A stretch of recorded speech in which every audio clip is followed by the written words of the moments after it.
যারা গর্বের সঙ্গে এখন সাইয়্যিদ পরিচয় ধারণ করে আছে, আল্লাহর রাসূল সাল্লাল্লাহু আলাইহি সাল্লামের বংশমর্যাদা ধারণ করে আছে। অপরদিকে আবু জাহালের বংশধররা কোথায়, আবু লাহাবের বংশধররা কোথায়, ফেরাউন, নমরুদ, হামান, কারুনের বংশধররা কোথায়? আল্লাহ তাআলা এভাবেই যুগে যুগে নবীদের বংশমর্যাদাকেই অক্ষুণ্ণ রাখেন, তাদের শান আর মানকেই কিয়ামত পর্যন্ত কায়েম এবং দায়েম রাখেন। পাগলরা ভেবেছিল রাসূলের ছেলে যেহেতু নাই, সুতরাং কে তাকে স্মরণ করবে? আল্লাহ তাআলা তার স্মরণকে এতটা বাধ্যতামূলক বানিয়ে দিয়েছেন, এখন কেউ যদি চায় খালি আল্লাহকে স্মরণ করবে আর রাসূলের স্মরণকে আড়াল করবে, সে কোনোদিন নিজেকে মুসলমানের কাতারেই শামিল করতে পারবে না। যেখানে আল্লাহর নাম নিতে হয়, বুঝে হোক না বুঝে হোক, জেনে হোক না জেনে হোক, সিস্টেমটাই আল্লাহ এমন করে দিয়েছেন, সেখানে রাসূলের নামও নিতে হয়। কালেমা পড়তে যাবেন আল্লাহর নামে, লা ইলাহা ইল্লাল্লাহ, সঙ্গে সঙ্গে আপনাকে বলতে হবে মুহাম্মাদুর রাসূলুল্লাহ। একইভাবে আশহাদু আল্লা ইলাহা ইল্লাল্লাহ, সঙ্গে আপনাকে বলতেই হবে ওয়া আশহাদু আন্না মুহাম্মাদান আবদুহু ওয়া রাসূলুহু। একই ধারা দেখেন আযানে, একই ধারা দেখেন ইকামতে, একই ধারা দেখেন নামাজের বৈঠকের মাঝেও। নামাজের বৈঠকে আত-তাহিয়াতু পড়েন, আল্লাহর নামে প্রশংসা, আত-তাহিয়াতু লিল্লাহি ওয়াস সালাওয়াতু ওয়াত-তাইয়্যিবাত। কিন্তু এটা বলেই পরক্ষণে আপনাকে সেই নবীর কথাই স্মরণ করতে হয়, আসসালামু আলাইকা আইয়ুহান নবী ওয়া রাহমাতুল্লাহি ওয়া বারাকাতুহু। শুধু এটাই না, এরপরে সম্পূর্ণ দুরূদ শরীফই আপনাকে পড়তে হয়, যেটা পুরোটাই নবীর শানে। আল্লাহুম্মা সাল্লি আলা মুহাম্মদ, আয় আল্লাহ মুহাম্মদ সাল্লাল্লাহু আলাইহি ওয়াসাল্লামের উপর রহমত নাজিল করেন। শুধু নবীর উপরেই না, ওয়া আলা আলি মুহাম্মদ, রাসূলের আহলে বাইতের উপরও আপনি রহমত নাজিল করেন। রাসূলের আহলে বাইত কারা? একটা সাধারণ অর্থে আর একটা সীমিত অর্থে। সীমিত অর্থে আল্লাহর রাসূলের পরিবারবর্গ হলো আহলে বাইত, আর সাধারণ আর ব্যাপক একটা অর্থ আছে, যারাই নবীর উপর ঈমান আনে, নবীর দলভুক্ত হয়, তাদের সবাইকে ব্যাপক অর্থে নবীর আহাল বলে গণ্য করা হয়। তো যখন বলি আল্লাহুম্মা সাল্লি আলা মুহাম্মদ ওয়া আলা আলি মুহাম্মদ, তখন রাসূলের বংশধররাও এর মধ্যে চলে আসে, রাসূলের পরিবারবর্গ, রাসূলের সাহাবীরাও এর মধ্যে চলে আসে, আর গোটা দুনিয়ার সব মুমিন মুত্তাকির মধ্যে চলে আসে। এজন্য দেখেন না, যখন নূহ আলাইহিস সালামকে আল্লাহ বলেন তুমি নিজেও নৌকায় ওঠো, তোমার আহালকে উঠাও। লূত আলাইহিস সালামকে যখন বলেন তুমিও রাতের শেষাংশে হিজরত করো, তোমার আহালকে নিয়ে হিজরত করো, তখন শুধুমাত্র ফ্যামিলির লোকদেরকেই নেন না, বরঞ্চ ফ্যামিলির মধ্যে যারা কাফের ওগুলোকে রেখে যান, আর যারা ফ্যামিলির না কিন্তু মুমিন তাদেরকে সঙ্গে নিয়ে যান। তো এখন আল্লাহ তাআলা তার নামটাই এভাবে চমকে দিয়েছেন, ওয়ারাফা'না লাকা যিকরাক। কোরআনের অন্য আয়াতে জানিয়েছেন, হে রাসূল তোমার জন্য তোমার স্মরণ আর তোমার মর্যাদা, তোমার আলোচনাকে আমি আল্লাহ সমুন্নত করে দিয়েছি। তো যতদিন জমিন থাকবে এই জমিন আল্লাহর নাম উচ্চারিত হবে, ততদিন আল্লাহর নামের সঙ্গে মিলিয়ে মুহাম্মাদুর রাসূলুল্লাহ সাল্লাল্লাহু আলাইহি ওয়াসাল্লামের নাম উচ্চারিত হবে।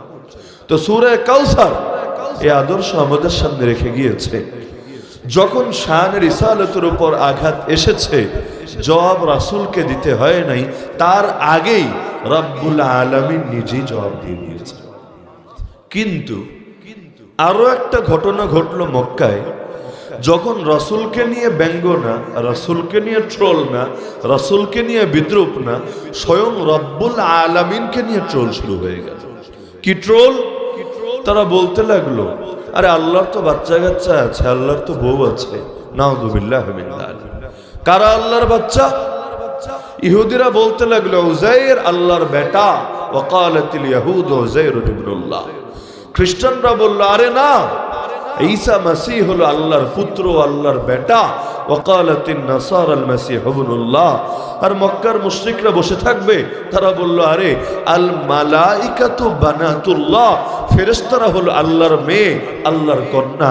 তো একদল আল্লাহর জন্য ছেলে বানালো, আর একদল আল্লাহর জন্য মেয়ে বানালো। ইহুদি আর খ্রিস্টানরা বলল আল্লাহর ছেলে আছে। ইহুদিদের মতানুসারে সেই ছেলের নাম উযাইর, যিনি নবীও না, একজন ওলি মাত্র, একজন হাফেজ মাত্র।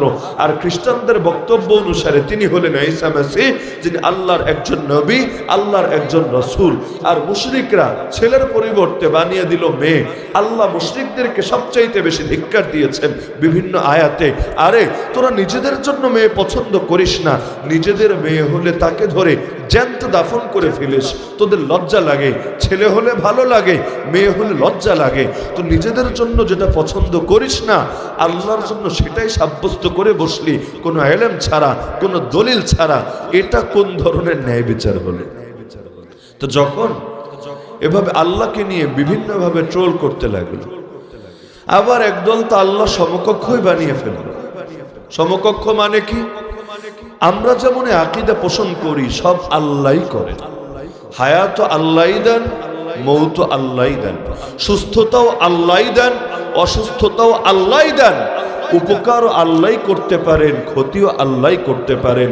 কোনো কিছুর নিয়ন্ত্রণ আল্লাহর বাইরে না, সব কিছুর নিয়ন্ত্রণই আল্লাহর হাতে। এজন্য আয়াতুল কুরসিতে আমরা বলি আল্লাহু লা ইলাহা ইল্লাহু আল হাইয়ুল কাইয়্যুম। এই কাইয়্যুম অর্থই হলো যিনি সব কিছু নিয়ন্ত্রণ করেন। আরবিতে তাকেই কাইয়্যুম বলে। কাইয়্যুম একমাত্র আল্লাহ, আল্লাহর একটা নামই হলো কাইয়্যুম। এখন তাদের ধারণা ছিল না আল্লাহ কেমনে এত কিছু চালাবে, আল্লাহ বিজি না, আল্লাহর ব্যস্ততার কি কোনো শেষ আছে? যেমনি ভাবে প্রধানমন্ত্রী সব চালায় না, আলাদা আলাদা দফতর থাকে, বিভিন্ন জনকে বিভিন্ন মন্ত্রণালয়ের দায়িত্ব বোঝায় দেয়। তুমি কৃষি সেক্টর দেখবা, তুমি কৃষি মন্ত্রী। তুমি অর্থনীতির সেক্টর দেখবা, তুমি অর্থমন্ত্রী। তুমি খাদ্যের সেক্টর দেখবা, তুমি খাদ্যমন্ত্রী। তুমি রাষ্ট্রীয় বিষয় আশয় আইন কানুন দেখবা, তুমি স্বরাষ্ট্রমন্ত্রী। তুমি বাইরের বিভিন্ন কূটনীতিক বিষয়গুলো হ্যান্ডেল করবা, বাইরের দেশগুলোর সঙ্গে বোঝাপড়া করবা, তুমি পররাষ্ট্রমন্ত্রী। তো তারা ভেবেছিল মূল তো আল্লাহ, সন্দেহ নাই। তবে আল্লাহ একাকি এত কিছু সামাল দিতে পারবে? আল্লাহ বিভিন্ন জনকে বিভিন্ন দায়িত্ব ভাগ করে দিয়েছে। এখন তাদের নাম কি? কারো নাম ওদের ভাষায় লাত, কারো নাম মানাত, কারো নাম হবল, কারো নাম উজ্জা। যেমন ওদের আকীদা ছিল যুদ্ধের ময়দানে যেই দেবতা বিজয় এনে দেয় তার নাম হলো উজ্জা। এই কারণে উহুদের ময়দানে যখন মুসলমানদেরকে ওরা যুদ্ধে হারাতে পেরেছিল, তখন ওরা গর্ব করে বলেছিল, দেখ লানাল উজ্জা ওয়ালা উজ্জা লাকুম, আমাদের আছে উজ্জা দেবতা, তোদের মুসলমানদের তো উজ্জা দেবতা নাই, তোরা জিতবি কেমনে বল না, তোরা তো দেবতারাই মানুষ না, না মানলে দেবতা তোদেরকে বিজয় দিবে কোন দুঃখে? আমরা দেবতার সৈনিক, এ কারণে দেবতা আমাদেরকে দিয়েছে জিতি। আল্লাহ রাসূল সাল্লাল্লাহু আলাইহি সাল্লাম তখন ওমর রাদিয়াল্লাহু আনহুকে বলতে বলেছিলেন, আমি প্রতিবাদ করো, জবাব দিয়ে দাও। তিনি জিজ্ঞেস করেছিলেন, ইয়া রাসূলুল্লাহ কি বলে জবাব দিব, আপনি শিখিয়ে দেন।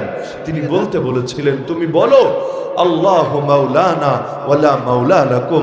আরে আল্লাহই আমাদের মাওলা, তোদের কাফেরদের কোনো মাওলা নাই। আর আল্লাহ যার মাওলা হয়ে যায়, দুনিয়ায় তার দ্বিতীয় কিছু লাগে না। হাসবুনাল্লাহু ওয়া নি'মাল ওয়াকিল, নি'মাল মাওলা ওয়া নি'মান নাসির। আমাদের জন্য এক আল্লাহই যথেষ্ট, তিনি সর্বোত্তম অভিভাবক, তিনি সর্বোত্তম মাওলা, তিনি সর্বোত্তম সাহায্যকারী। তো যখন আল্লাহকে নিয়ে ট্রোল হলো, ব্যঙ্গ হলো, বিদ্রুপ হলো, তখন আল্লাহ নবীকে বলতে বললেন। পার্থক্য দেখেন, আগে যখন নবীকে নিয়ে ট্রোল হলো, আল্লাহ ডাইরেক্ট বলে দিলেন ইন্না আ'তাইনাকাল কাউসার, পুরো সূরাই এই ধাঁচে বলে গেলেন। কিন্তু যখন আল্লাহকে নিয়ে ট্রোল হলো, নবী যেহেতু নিজের থেকে বানায়া কোনো কথা বলেন না, দ্বীনের ব্যাপারে যা বলেন আল্লাহর পক্ষ থেকে ওহী পেলে তবেই বলেন। ওমা ইয়ানতিকু আনিল হাওয়া ইন হুয়া ইল্লা ওয়াহয়ু ইউহা। তা আল্লাহ নবীকে শিখিয়ে দিচ্ছেন, নবী আমাকে নিয়ে যখন ট্রোল হচ্ছে, ব্যঙ্গ হচ্ছে, বিদ্রুপ হচ্ছে, মুখ এবার আপনাকেই খুলতে হবে। আপনি বলেন, কি বলবেন?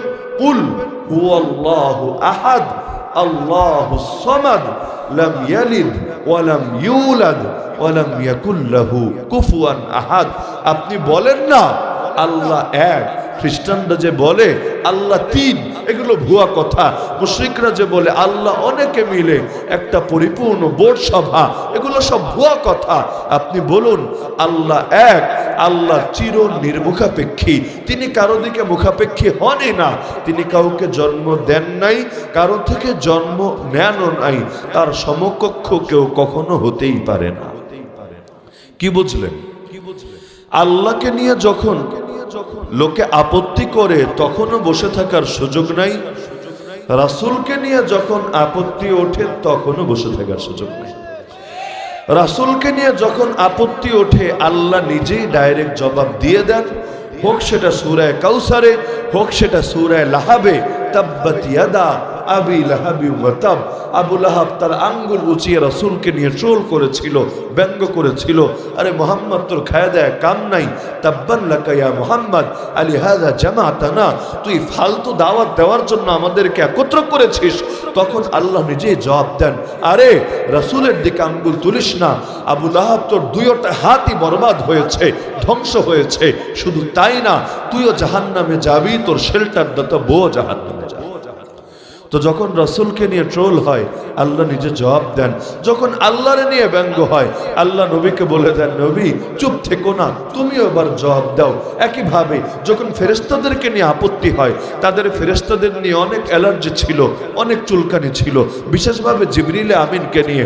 কারণ মক্কার মুশরিকরা বলতো এই জিবরিল ভালো না, যুগে যুগে আযাবের পরোয়ানা নিয়ে এসেছে, বিভিন্ন নবীর কাছে ওহীও এনেছে, আবার যারা মানে নাই ওদেরকে আযাব দিয়ে বরবাদ করেছে।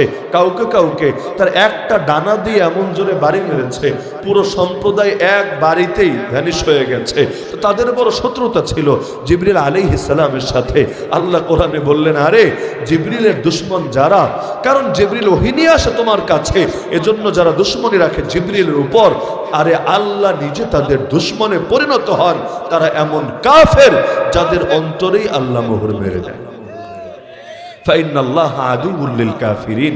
তো যখন তাদেরকে নিয়ে আপত্তি হয় আল্লাহ নিজেই জবাব দেন।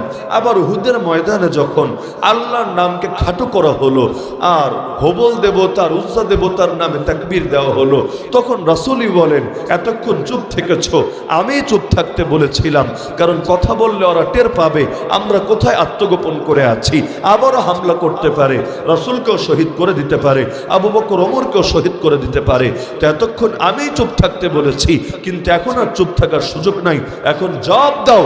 আল্লাহর নামের যখন অপমান হয় মুসলমান তখন চুপ করে বসে থাকতে পারে না।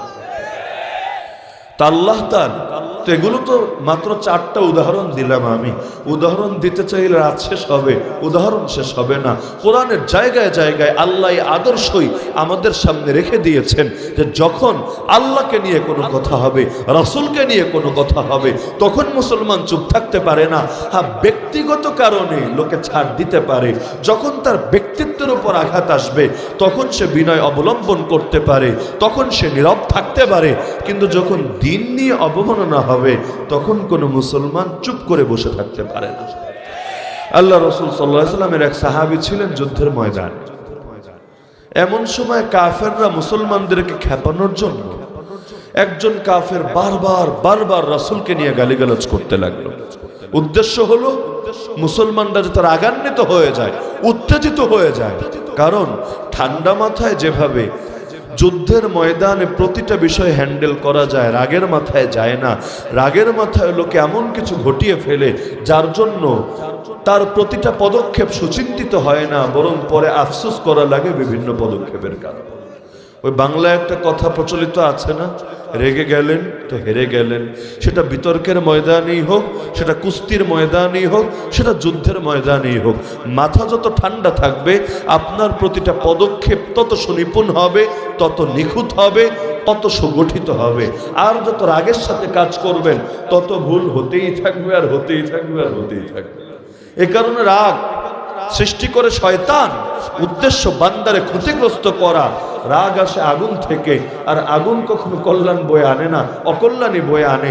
এজন্য রাসূল রাগ ঠান্ডা করতে বলেছেন কিভাবে, হয়তো গোসল করো অথবা উযু করো, পানির কারণে, পানি লাগার কারণে এই রাগের প্রভাব, আগুনের প্রভাব কমে যাবে। অথবা যে অবস্থায় আছো অবস্থা চেঞ্জ করো, দাঁড়িয়ে আছো প্রচন্ড রাগ এসেছে মাথায়, বসে পড়ো, বসেছিলা শুয়ে পড়ো, তোমার অবস্থা চেঞ্জ করো, আসমানের দিকে তাকাও, আসমানের বিশালতা দেখো, আর আসমান ওয়ালা যিনি তার বিশালতা নিয়ে চিন্তা করতে থাকো, তোমার রাগ ধীরে ধীরে কমতে থাকবে। তো রাগ জিনিসটাই এমন যেটা সাধারণভাবে লোকের উপকারের চাইতে ক্ষতিটাই বেশি করে থাকে। তো এখন কাফের বারবার আঘাত করে যাচ্ছে মুসলমানদেরকে রাগানোর জন্য। এই যুগে অনেক সময় ইচ্ছাকৃতভাবে নাস্তিক, এই বেঈমান, এই বাম রাম আর কাফের মুশরিকরা ইসলামকে নিয়ে ট্রোল করে, রাসূলকে নিয়ে ব্যঙ্গ করে, উদ্দেশ্য মুসলমান যাতে রাগান্বিত হয়ে এমন কিছু করে যেটা দেখিয়ে সারা জীবন মুসলমানরে গালি দিতে পারে। জানে প্রতিটা ক্রিয়ার বিপরীতে প্রতিক্রিয়াও থাকে, প্রতিটা আঘাতের জবাবে প্রতিঘাত আসে। মাজলুমকে কেউ অধিকার না দিলে মাজলুম প্রয়োজনে অধিকার ছিনিয়ে আনে। ওরা জানে একদিকে বাকস্বাধীনতার নামে ওলামায়ে কেরামকে স্বাধীনভাবে কথা বলতে দেয় না, ইসলামের প্রতিনিধিদেরকে দিনের কথা, কোরআনের কথা, হাদিসের কথা স্বাধীনভাবে বলতে দেয় না। আর আরেকদিকে নিজেরা বাক স্বাধীনতার এত সীমাহীন, আনলিমিটেড আর অবাধ চর্চা করতে থাকে, যেটা কোনো ধর্মকে এবং আল্লাহ এবং তার রাসূলের মর্যাদাকে পর্যন্ত থোড়াই কেয়ার করে। এরকম একটা হালত তো ওরাও ভালো মতো জানে, এগুলোর জবাবে মুসলমান রেগে যেতে পারে এবং রাগের প্রতিক্রিয়া খুব ভয়াবহভাবে প্রকাশ পেতে পারে। তারপর বারবার করে দুটো কারণে। এক নম্বর কারণ হলো ভাত 2-4টা টিপ দিলেই বাকিগুলোর অবস্থা বোঝা যায়। যেদিন দেখবে রাসূলরে গালি দিলেও মুসলমানের ভেতরে কোনো স্পন্দন হয় না, আল্লাহকে নিয়ে বাজে বকলেও মুসলমান এটা নিয়ে কোনো ক্ষোভ প্রকাশ করে না, তখন ওরা বুঝবে এই মুসলমানগুলো নামধারী মুসলমান ছাড়া আর কিছু না, এদেরকে নিয়ে নতুন করে আর কিছু ভাবতে হবে না, সবগুলো ওদের পোষা কুকুরে পরিণত হয়েছে। আর যতদিন দেখবে না রে মুসলমান নিজেদের বেলায় ছাড় দিতে পারে, আল্লাহ এবং তার রাসূলের বেলায় ছাড় দিতে জানে না, ততদিন পর্যন্ত ওদের মাথা ব্যথাও শেষ হবে না। ওরা ভয়ে থাকবে, আরে জঙ্গলে যদিও শিয়ালদের রাজত্ব কায়েম হয়েছে, কিন্তু সিংহ ঘুমিয়ে থাকলে কি হবে? একবার যদি ঘুম ভেঙে সিংহ গর্জন দিয়ে ওঠে, গোটা আসমান জমিন তার হুঙ্কারে প্রকম্পিত হয়ে যাবে। শিয়ালদের রাজত্ব ততদিনই থাকে যতদিন সিংহরা ঘুমিয়ে থাকে। সিংহরা একবার জাগলে শিয়ালরা ল্যাজ গুটিয়ে পালাতে বাধ্য হয়ে যায়। তো এখন যতদিন পর্যন্ত দেখবে মাঝে মধ্যে ভাত টিপ দিয়ে, যদিও জানে ক্ষতি এদের হবে, যেমন যতবার রাসূলকে নিয়ে গালিগালাজ করেছে, অর্থনৈতিকভাবে বড় ঝামেলার মুখে পড়েছে, কোটি কোটি শুধু না ট্রিলিয়ন ট্রিলিয়ন ডলারও ওদেরকে লস দিতে হয়েছে, কারণ মুসলমান ওদেরকে আর কিছু পারুক বা না পারুক অর্থনৈতিকভাবে বয়কট হলেও আর প্রতিবাদ জানিয়ে হলেও নিজের ইমানের পরিচয় দিয়েছে।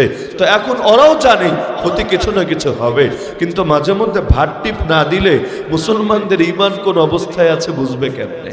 তো একটা কারণ এটা। আর 2 নম্বর কারণ, সারা দুনিয়ায় মুসলমানদের জঙ্গি হিসাবে প্রমাণিত করা লাগবে, টেরোরিস্ট হিসাবে প্রমাণিত করা লাগবে। এখন যদি দ্বন্দ্ব সংঘর্ষ নাই লাগে, মুসলমান মুসলমানের মতো থাকে, ওরা ওদের মতো থাকে, সারা দুনিয়া ইসলামের ইমেজের খারাপ কিভাবে করবে? এখন ওরাও চায় মাঝে মধ্যে নিজেরা গণতান্ত্রিক মূল্যবোধ আর বাক স্বাধীনতার কথা বলে ইসলামের গোড়ে আঘাত করবে, আর মুসলমান এর যে প্রতিক্রিয়া জানাবে, আসল ঘটনাকে আড়াল করে, ক্রিয়াকে আড়াল করে মুসলমানের সেই প্রতিক্রিয়াটাকে দেখিয়ে গোটা দুনিয়ার সামনে ইসলামের ইমেজকে খারাপ করে। কথা বুঝতে কঠিন হলে একটু উদাহরণ দিয়ে বোঝাই। দেখেন, রাশিয়া ইউক্রেনের উপর আক্রমণ চালালো। ইউক্রেন আগে কি করেছে না করেছে এটা ঢাকা পড়ে গেছে। কেন আক্রমণ চালালো? মূল কারণ, মূল প্রেক্ষাপট টোটালি নজরের বাইরে সরিয়ে দিয়েছে মিডিয়া। এটাই দেখাচ্ছে রাশিয়া কত খারাপ, রাশিয়া কত ক্ষমতার লোভী, কত বড় সাম্রাজ্যবাদী শক্তি। এরা গায়ে পড়ে আর এক দেশে যুদ্ধ বাঁধিয়েছে, সেই দেশের অঞ্চল দখল করতে চাচ্ছে, তাদের জানমালকে হুমকির মুখে ফেলেছে। দেখবেন নিয়মিত মিডিয়ায়, এখন তো আলোচনা কমে গেছে অন্য ইস্যু আসার কারণে, বাঙালি তো ইস্যুপ্রিয় জাতি, একটা আসে আর একটা অটোমেটিক আড়াল হয়ে যায়, কিন্তু টানা প্রায় 1 বছর পর্যন্ত আলোচনা যে চলছিল, দেখবেন নিয়মিত এই চিত্র দেখিয়েছে ইউক্রেন বড় মাজলুম, ইউক্রেন বড় ভিকটিম, রাশিয়া বড় রক্তখেকো, রাশিয়া বড় ক্ষমতালোভী, রাশিয়া বড় সাম্রাজ্যবাদী। মূল কারণ আড়াল। এখন রাশিয়ার এই খারাপ চিত্রটাই, নেগেটিভ ইমেজটাই সামনে এনেছে।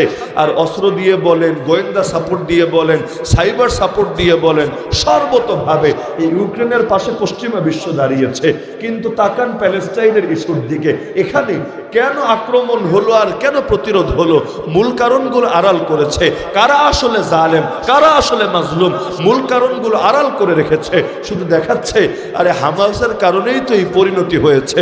ভাবটা এমন, দুইটা দেশ, স্বাধীন দুটো দেশ, সার্বভৌম দুটো দেশ, এতকাল ছিল শান্তি আর শান্তি, হঠাৎ করে কিছু জঙ্গির মাথায় ভূত চেপেছে, তারা অযথা আর এক দেশে প্যারাশুটে চড়ে উড়ে উড়ে গিয়ে হামলা চালিয়েছে, তাও এমন দিনে যেদিন ওদের হলিডে, শনিবার দিন, ইবাদত বন্দেগীর দিন। তো গায়ে পড়ে লাগার কারণে এখন ইসরায়েল ডিফেন্ড করছে, ডিফেন্ড করতে গিয়ে হয়তো একটু আধটু বাড়াবাড়ি করে ফেলছে। এখন সব দোষ কাদের? সব দোষ না ইসরায়েলের, সব দোষ না ফিলিস্তিনের সাধারণ নাগরিকের, সব দোষ বানিয়ে দিয়েছে হামাসের মুজাহিদিন। কি বাস্তব না অবাস্তব? এমনকি চিত্র এমন ভাবে দাঁড় করাতে সক্ষম হয়েছে, এই বাংলাদেশ কোথায় ফিলিস্তিন আর কোথায় বাংলাদেশ, এখানে বসে মাগনা মাগনা কিছু স্কলার, ইসলামিক স্কলার পর্যন্ত এই ইসরায়েলের পক্ষে দালালি করতে শুরু করেছে।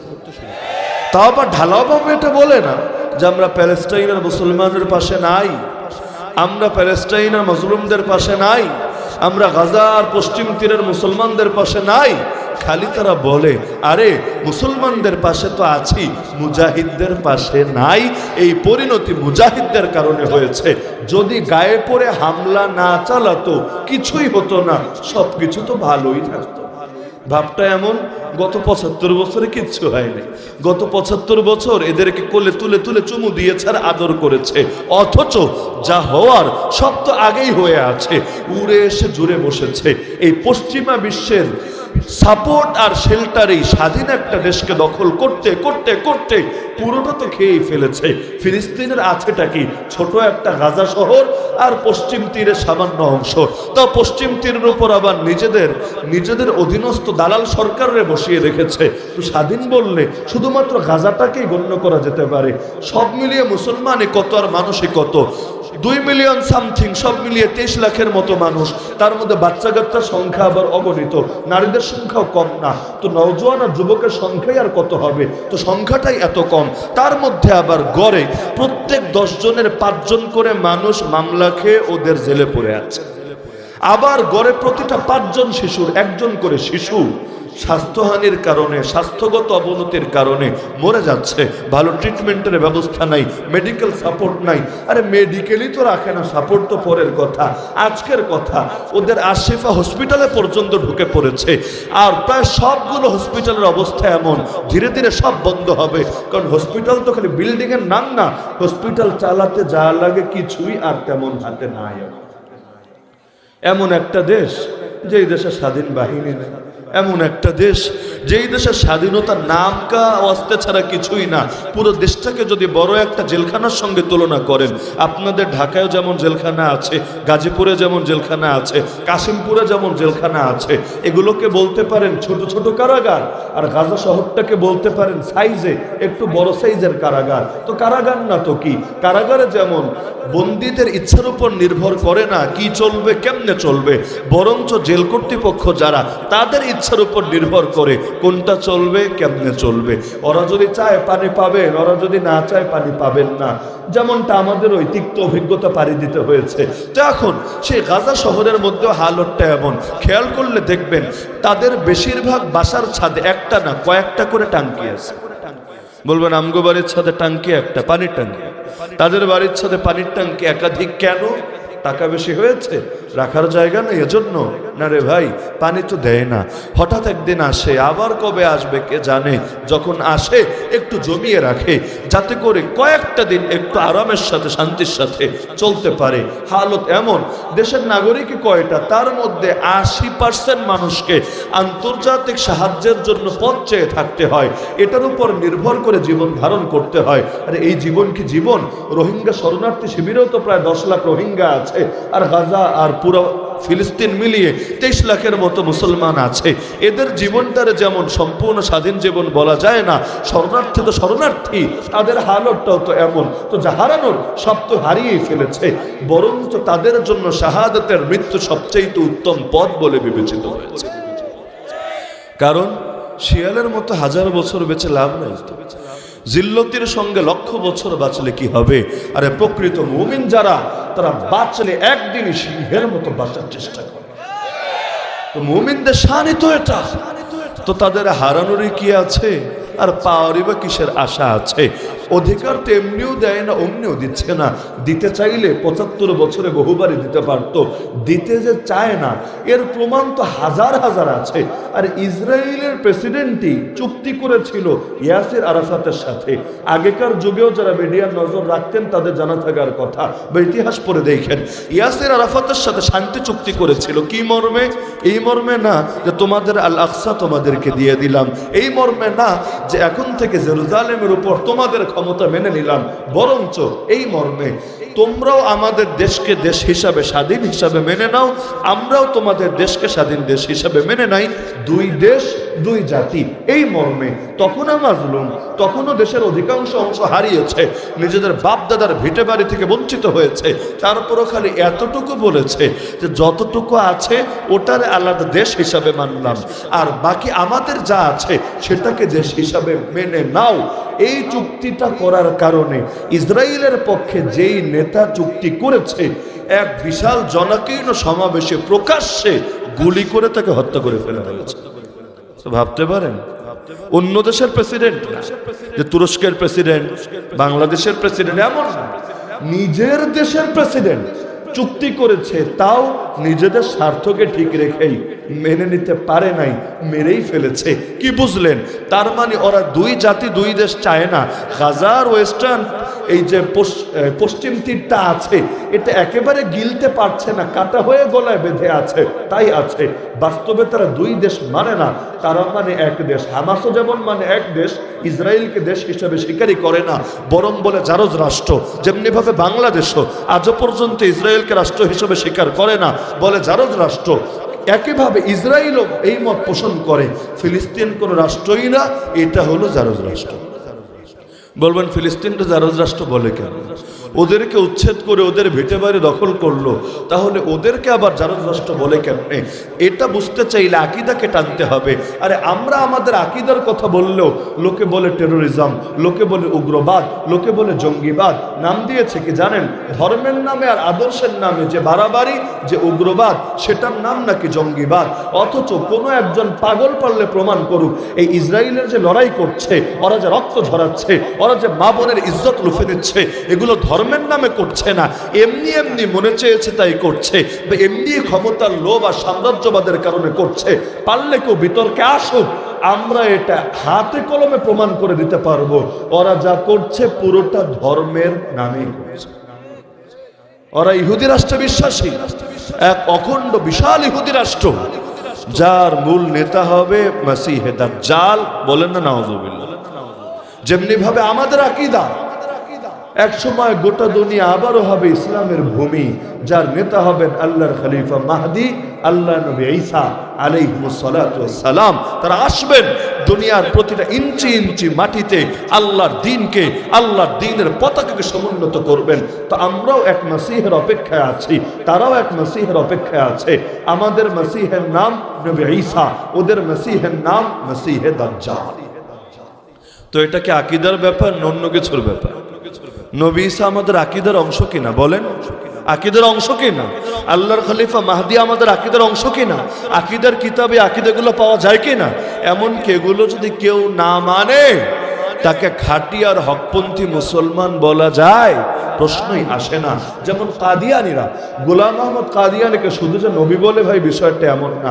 বিশেষ করে 2023-এ কাদিয়ানিদেরকে আপনি একটু খোঁজখবর লাগান না, ওদের অফিসে গিয়ে চেক দেন, দেখবেন ওরা নবী পরিচয়টাকে টোটাল আড়াল করে ফেলেছে।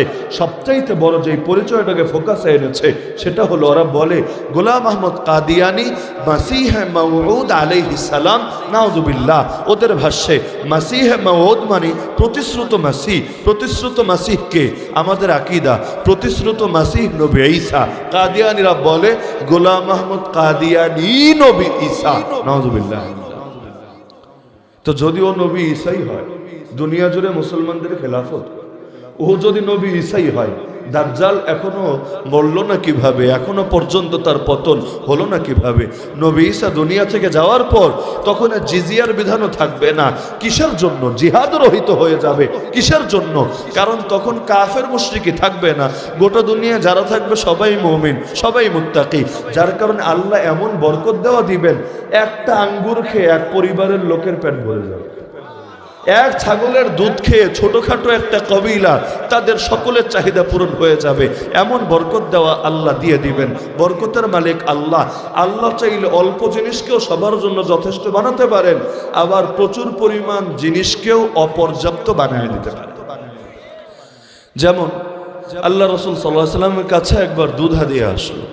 তিনিও ক্ষুধার্ত, সাহাবীরাও ক্ষুধার্ত। এখন দুধের মধ্যে কিন্তু দুইটা শক্তি আছে, খাদ্যের শক্তি, পানির শক্তি। দুধ খাদ্যের চাহিদাও মেটায়, পানির চাহিদাও মেটায়। সাহাবীরাও খুশি হলেন, রাসূলও খুশি হলেন। সবচাইতে বেশি ক্ষুধার্ত ছিলেন আবু হুরায়রা রাদিয়াল্লাহু আনহু। তিনি বড় পেরেশান ছিলেন। তার তো হালত এমন ছিল, কখনো কখনো ক্ষুধার জ্বালায় অজ্ঞান হয়ে রাস্তার পাশে পড়ে থাকতেন।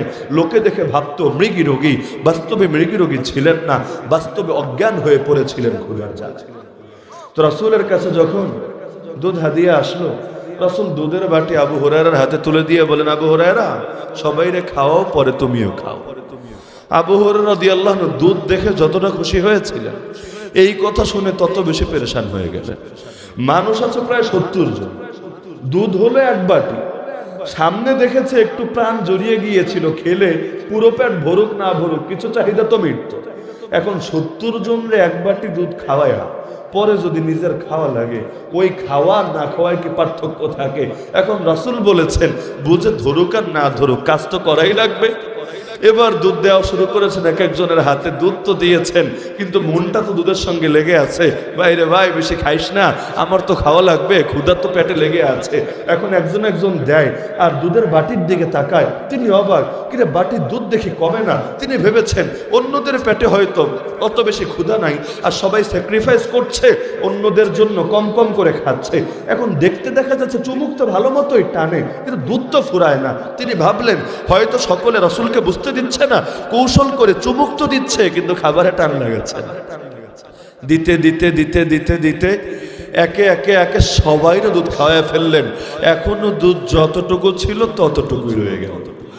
আবু হুরায়রা রাদিয়াল্লাহু তাআলা আনহুকে এবার রাসূল বলেন, আবু হুরায়রা তুমি খাও, পেট ভরে খাও, কমায় খায়ও না।